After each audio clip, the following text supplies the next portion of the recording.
Kicking off the list at number 10, Princess Urraca. Princess Urraca of Zamora. This first one, honestly, it feels like a Game of Thrones episode. When King Ferdinand I, aka Ferdinand the Great, aka El Magno, finally met his fate back in 1065, he split his kingdom up into 5 parts, equally for all of his 5 children. This was modern day Spain, so it was quite a bit of land to give out. The eldest son, Sancho, he was pretty greedy. He wanted more land than he was left with. Typical Lannister. The guy had the biggest part of Castile as well, and it still wasn't enough. What a brat. Now luckily, his sister, Princess Urraca, was a badass. She stood up to her brother. She's the Arya Stark of the family. She's like, you know what? Nah, knock it off, pal. How does that sound? The princess sent in some hired help. Yeah, he was disguised as a negotiator, but really this guy was Ezio Auditore. This guy was from Assassin's Creed, the musical. He had a different agenda, you know what I'm saying? And just like that, the brother was no longer an issue. Yeah, how nuts is that? Families can get wild sometimes. Everybody's got that one aunt, no doubt, but this is some next level drama right here. No one does it like early Spain. Number 9, Clara Ward. Back in the late 1800s, since birth, Clara Ward was born into wealth. Her father was Michigan-born Captain Eberbrook Ward, Michigan's first ever millionaire. He had shares in steamships, Great Lakes. She didn't need a royal husband at all, but she wanted one. And she knew as soon as she saw him. The young prince of Caraman-Chimay, member of the Belgian Chamber of Deputies. Clara Ward would sometimes visit the family mills, you know, make it look good, shake a few hands, laugh at some jokes, see where the fortune comes from, all that jazz. But on this one day, she crossed paths with said prince. And it was love at first sight. He was there for trade, but when he left, he brought back a wife. And the common folk were not having it. Nope, they were not on board. People were freaking out. A royal married a rich American girl? That's like 4 red flags right there. She was the talk of every town at this point. It didn't help that Clara was happy either. Yeah, how dare she? Clara loved to show off her newfound wealth, and some loved her and stood by her image, others not so much. The marriage only lasted 6 years. Clara eloped with a Hungarian musician, and after her divorce, she modeled for a living. Now, I know I put spoiled in the title, but I'm really on board for this one. This is awesome. Princes, musicians, modeling, this is the dream, no? Number 8, Princess Colonus. Most of the time, these marriages are chosen. Women are forced to marry some gross, fat old dude, and while he's cheating and eating lobster and being nasty, the wife has to stay, have kids, raise said kids, and be dutiful. It's a horrible deal. So for the Spartan princess from the 3rd century, she too was forced to marry Cleonymus, this older, horrible man. He was so horrible, he wasn't even allowed to have his father's throne at this point. They were like, maybe we shouldn't do this. That's how bad he was. So Colonus thought, this guy sucks, the system sucks, I'm gonna go talk to the much more pleasant Architatus, son of King Arius I. So around 272 BC, both of these warriors, now both her lovers, they went to war. Colonus was ready to leave it all behind if her husband won. This really was the final standoff, and he could not win. He was horrible. Luckily, her husband did not succeed, but we also have a Princess Colonus to thank. Imagine she stayed in this horrible relationship and just didn't say anything or didn't fight back. It would have been bad for everybody involved, not just her or her family. Number 7, Princess Margaret. This next princess partied with rock stars during the 60s. Yeah, might ring a bell. The queen's younger sister was known as the Rebel Princess. Like in Star Wars, I guess. She was the talk of the town for years. Scandal central, my friends. God forbid a royal had a good time with cool people in the 60s.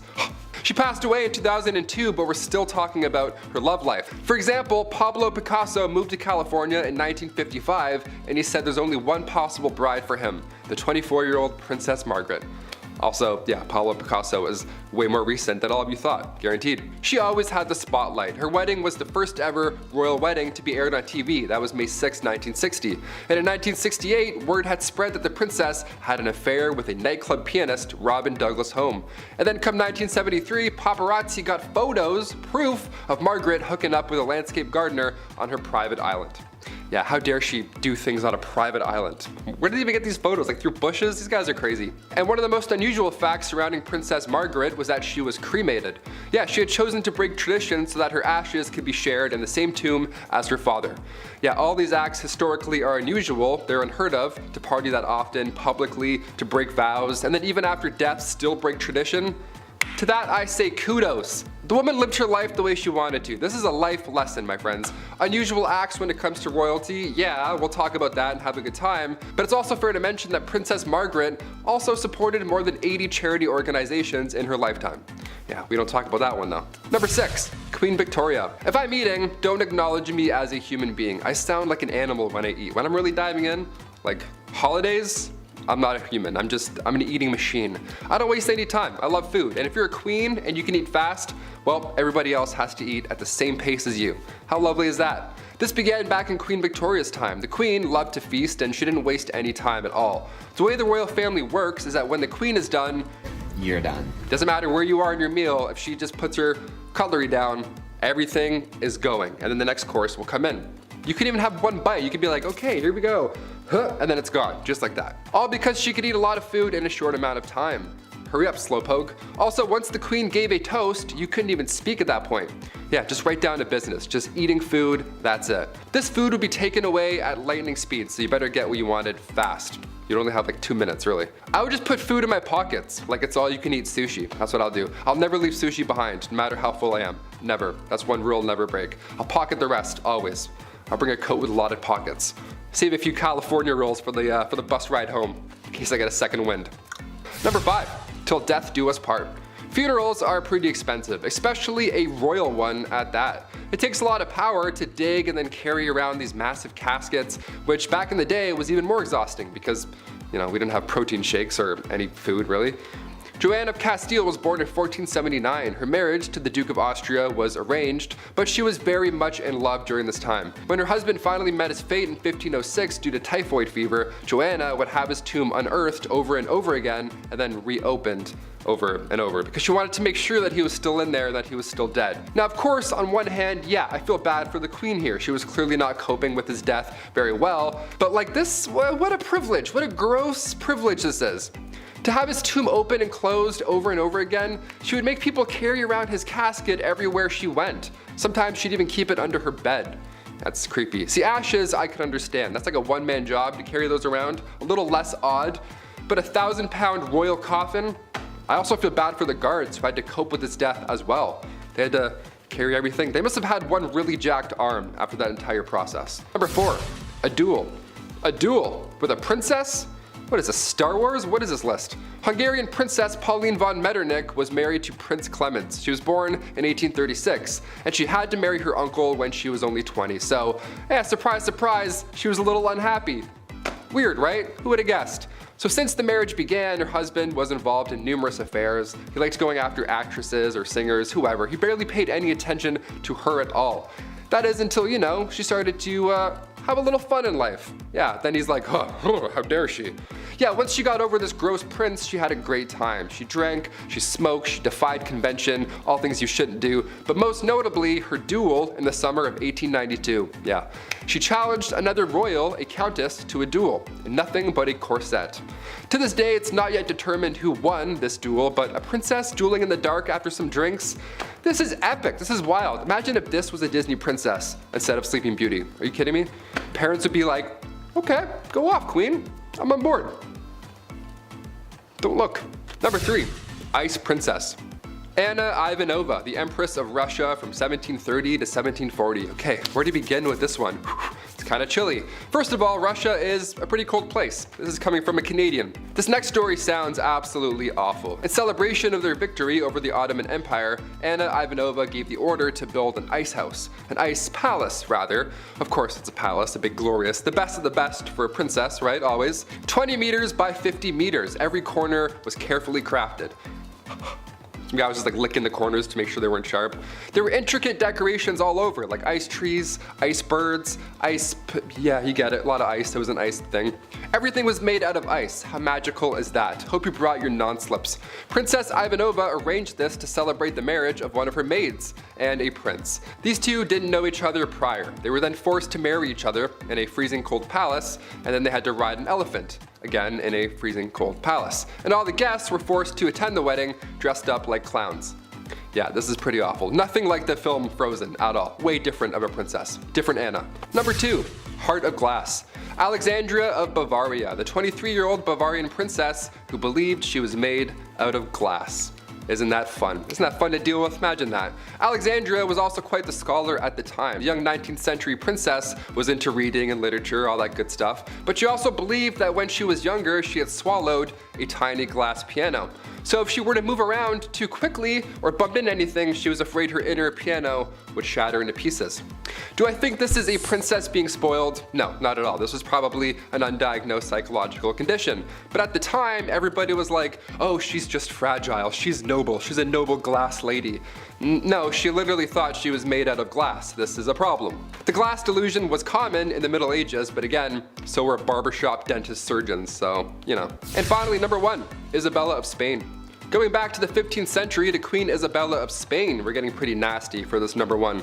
For queens to brag about their wealth, status, their man, you name it, is normal. But to brag that you've only bathed twice ever in your entire life, that's an odd flex, okay. Well, way back in 537 AD, Rome had 11 aqueducts that ran to over 1,000 public fountains and over 900 bathhouses. It was quite important, but then when invading Goths came in and, cut them off, the Catholic Church had no idea how to fix the problem. So instead, they just started telling everybody that bathing was a sin only practiced by pagans. Number 10, Marie Antoinette. I wonder what it must have been like to be the Queen of France. To sit in a palace and eat all those delicious foods that your cooks can make while the peasants outside struggle to eat and sing about bread for some reason. I don't know, Les Mis reference. It's a life of beauty, balls, and not listening to what the stinky peasants outside have to say. Except that's the very reason why Marie Antoinette was the last Queen of France. You can only spend so much time and money on your exuberant lifestyle before the people get fed up. I mean, these people have nothing. It's kind of difficult to control people when they don't even have food at home. They let the queen know how upset they were when they decided to remove her head from her body. Number 9. Bloody Mary, Bloody Mary, Bloody Mary. Sometimes it's just in the name, isn't it? Like Mario, you know that he's an Italian plumber. Or Luigi, you can tell that that's an Italian plumber's brother. And King DDD, King of the DDDs or something, I don't know. Okay, maybe the names don't always give it away, but Bloody Mary does. Most known for her liberal use of the wooden stake and the whole burning folks alive thing. I wish I could tell you it was for barbecue, but it was actually for some more serious religious persecution and reformation. The Catholic Church was hot, but the witches and heretics burning at the stake were hotter. No cap. Number 8, Ranavalona of Madagascar. This one is a new one for me. Didn't know about this, but here we go. So basically, Queen Ranavalona, I'm just gonna call her Queen Ravioli because I can't pronounce it. Basically, Queen Ravioli takes over from her past husband. She says to herself, how can I make things better? Oh, I know. How about I become a ruthless, bloodthirsty, unaliving tyrant? Great idea, right? Yes, very not great success. Yes, unfortunately she did many heinous things. Something I found out to be particularly interesting, however, was her destroying the many good things her husband had set up before her. Madagascar had some European intervention, and while it's true that a lot of times that is a bad thing, and yeah, it's a bad thing, and it does bring some bad stuff with it, however, it also brings a lot of good things with it. In Madagascar's case, it was markets, modern schools, trade, and diplomacy with Europe, and that's good. Money's good, you like that. Well, the queen wasn't having any of that, so she reformed. And by that I mean she repressed and unalived people. Number 7, Empress Irene. Kings, queens, emperors, and empresses. Chances are these folks are related. It's a family thing. E mia familia, you know what I mean? It's how it goes when you're the king, and you need a son to continue the lineage. Even though I would like to argue that if you're gone, you're gone. So who really cares who's taken over? Just my opinion. Speaking of eye gouging, oh wait, I didn't mention that before. I made a segue, but okay, that's alright, bad segue. Well, the topic of discussion here is Empress Irene. Basically, her son was taking too much power for himself. She was losing hers, and yada yada, and his eyes were gouged out from 2 guards ordered by his dear, sweet mother. Can you blame her though? I mean, come on, he was threatening her rule. She worked so hard to get there. The chief was just silent on this one. Chief had no words for that one, guys. No words. Number 6, Fu Hao. Another woman in history married to a man in the stinky patriarchy. Worst! Except Fu Hao didn't want to be wife 57 of 64. She wanted more than that. And to be honest, I think that's fair. You go, girl. Who wants to be wife 57 of 64? Maybe some people in Utah, I don't know. What's maybe slightly more unholy than having that many wives is going on an epic military campaign and raging war in the Shang dynasty. A warrior queen, if you will. We know some of this history based on her tomb, as she was buried with ceremonial weapons, knives, blades, swords, some dogs, some human sacrifices, gold, money, jade, and lots of other valuable goodies. Just makes you want to loot all the stuff in there, doesn't it? I mean, jade's pretty cool. This was a common practice amongst male warriors back then, but you know what? Good for her and all that unaliving. Way to go, sister. I like it. Very nice. Okay. Number 5. Tamiris. Honestly, every time I face her in Civilization 6, it just ends badly. I'll spend a few turns building my economy or maybe organizing some troops, and I look back over at her cities and she's already amassed a massive army and is ahead in science. Yeah, I'm not the best Civ 6 player, but sheesh lady, come on, give me a break. This probably has something to do with her real life counterpart. Tamiris was a woman who lost her son to Cyrus the Great. So she said to herself, I don't know what's so great about this Cyrus guy. There's a Trailer Park Boys reference in there somewhere. Just imagine Ricky telling Cyrus off. I don't know, you gotta find it. Basically, after losing her son, she gathered the troops and commenced battle. The almighty Cyrus met his end, which, given how the way women were treated back then, probably didn't go over too well with PR. Yeah, she got her revenge though. Number 4, the Trung Sisters. The Trung Sisters are double trouble. You're getting 2 queens at once here. China was being down bad and trying to conquer some things that maybe they shouldn't have. Naughty, no. The Trung Sisters came to answer the call. These girls are actually revered as heroes still today in Vietnam. But what they were able to do for so long was very impressive. China had a very impressive army, no surprise there, and Vietnam was a much smaller country, or kingdom I guess you'd say, and their army was not as impressive. But the sisters managed to hold them off for 3 years. 3 years with their forces. That is crazy good. That is very impressive, and perhaps a lot of bloodshed too. Sadly, the sisters waded off into the waters before they could be captured, because after that long fighting, I wouldn't want to be captured either. Number 3, Grace O'Malley. Avassi landlubbers, ye be looking for Grace O'Malley. Well then ye come to the right place, sir. Thank you, thank you. That is my private impression. I will be here all week. Bad impressions aside, Grace O'Malley wasn't a traditional queen, to be fair, but what she didn't have in regular queen qualities, she did make up for that in being a badass pirate. Nice. This is another one where I'm gonna ask Hollywood for a movie, please. Irish pirate queen? Come on guys, that's just a movie begging to be made. Grace O'Malley was a fierce pirate from the age of 11 and a wise woman who ruled the seas after her father's passing. I don't really have much to say after that, to be honest. I'll just wait for Hollywood to make their move. And maybe you can cast me in there. And I can put on some long red hair and some boots, and I could swim and just put the red hair on me right now. I just look so good. Number 2, Queen Victoria. Okay, hear me out on this one. This one has more to do with their lineage per se than her, but it's her somewhat to blame. Okay, so Tsar Nicholas II of Russia, King George V of Britain, and Wilhelm Kaiser II of Germany were all first cousins. Their grandma was Queen Victoria. What? I know, right? Isn't that weird? Yeah, it's weird. Imagine how crazy your bloodline has to be for that. And, you know, the fact that during World War I, all 3 of these cousins were at war with each other. I mean, that's just insane.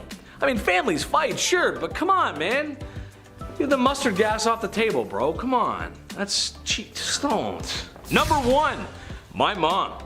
My mom. I love her so much. She's the best. But man, sometimes, she's so unfair. I had to do chores when I was a kid, and I had to put down the toilet seat, and worst of all, she made me put the lid of toothpaste back in the tube when I was done with it. Ugh! I mean, come on, right? Not like she ever did anything for me, like birth me, feed me, raise me, clothe me, and love me unconditionally. And now I gotta make my bed? Oh, this is the worst day ever! I'm sure no other cute boy with blue eyes like me ever had this problem. Ugh! Okay, comment reading time. We got a comment from Captain America. He said, "Your impressions are hilarious. Keep up the great work, sir."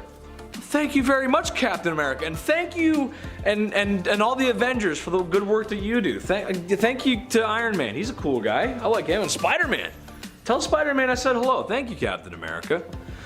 Nick Perlberg said, "As a fellow big guy, I appreciate you, Chetty."